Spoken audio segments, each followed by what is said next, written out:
È disponibile per il download una nuova versione della distribuzione ufficiale del sistema operativo Raspberry Pi.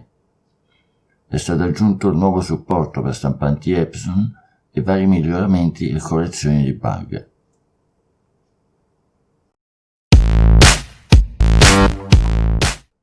Questa è la prima versione del sistema operativo Raspberry Pi del 2021 e arriva a distanza di un mese e mezzo dal precedente aggiornamento.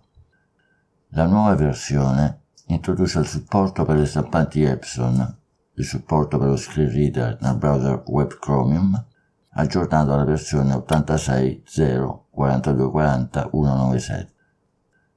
Inoltre, questa versione implementa un timeout che nasconde i messaggi della funzione di monitoraggio del dispositivo USB dopo 5 secondi e aggiorna le traduzioni in italiano, norvegese e slovacco.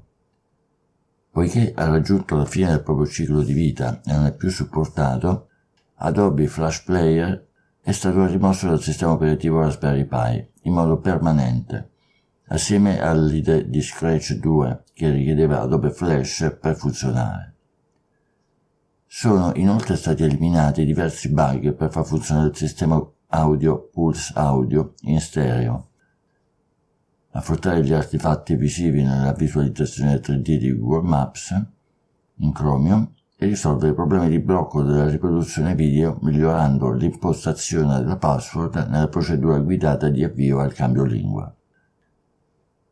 Risolto anche il problema del monitor della batteria che non si caricava su piattaforme x86, un problema audio che si verificava durante la riproduzione di un video in VLC Media Player, un arresto anomalo che si verificava nel controller del volume di Pulse Audio quando veniva utilizzato su dispositivi multicanali, nonché un problema dove le impostazioni di output e alza erano ancora utilizzate da alcune applicazioni.